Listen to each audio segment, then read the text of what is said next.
ព្រះគម្ពីររបស់ក្សត្រទី1ចំពុកទី12រីឯពួកអ្នកដែលបានមកអាយដាវីតនៅត្រង់ក្រុងស៊ីឡាក្នុងគ្រាដែលទ្រង់កំពុងតែពួននឹងសូលជាបុត្រគីសនៅឡើយជាពួកអ្នកខ្លាំងពូកែដែលបានជួយទ្រង់ក្នុងចម្បាំងសុទ្ធតែមានធ្នូហើយក៏ស្ទាត់បាញ់គ្រោះនឹងព្រួញដោយដៃឆ្វេងដៃស្ដាំបានផងជាជំនួសវងរបស់បងប្អូនសូលក្នុងពូជអម្បូបេនយ៉ាមីននោះអ្នកដែលជាមេលើគេគឺអាហ៊ីយេសឺបន្ទាប់មកមានយូអាសជាកូនសេម៉ាអាជាអ្នកក្រុងគីបៀយេសៀលនិងពេលេតជាកូនអាស្មាវេតបេរិកាយេហ៊ូ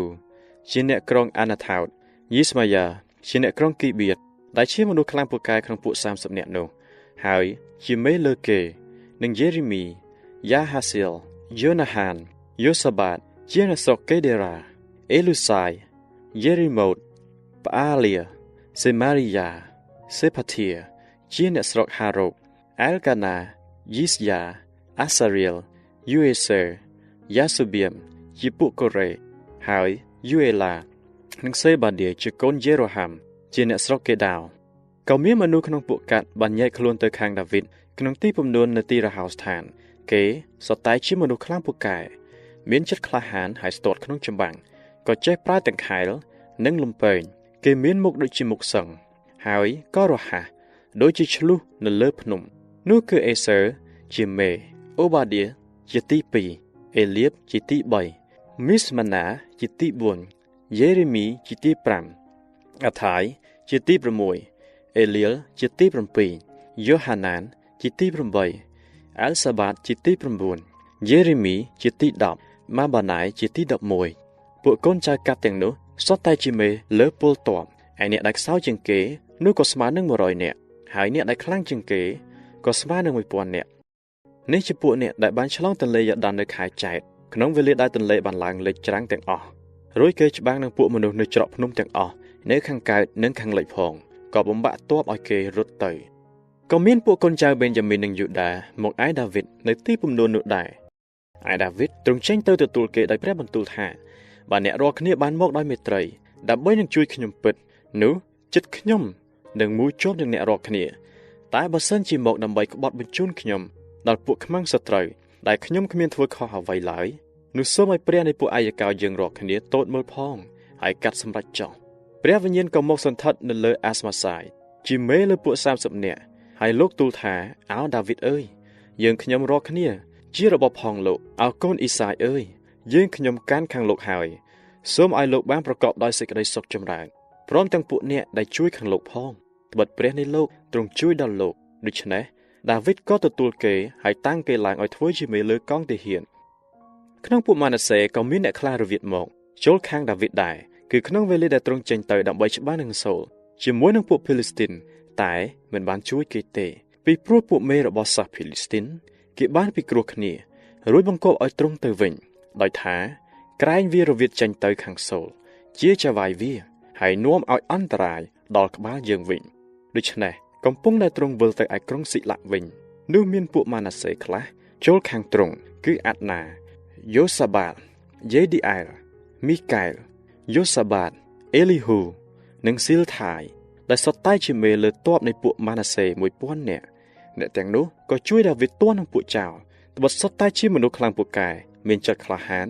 ហើយជាមេទ័ពផងហើយសឹងតែរាល់ថ្ងៃក៏មានមនុស្សមកអាយដាវីតដើម្បីជួយទ្រង់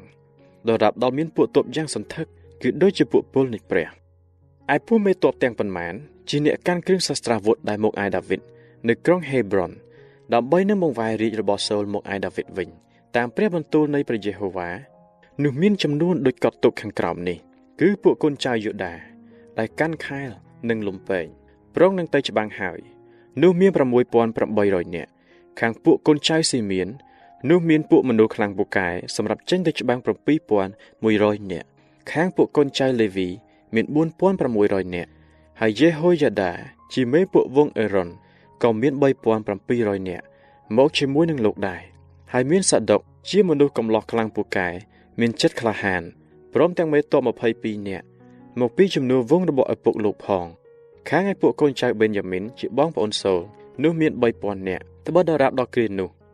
ចំណែកពួកបេនយ៉ាមីនជាច្រើនគ្នាគេបាននៅតែស្មោះត្រង់នឹងពួកវងរបស់សូលខាងពួកកូនចៅអេប្រាអែមមាន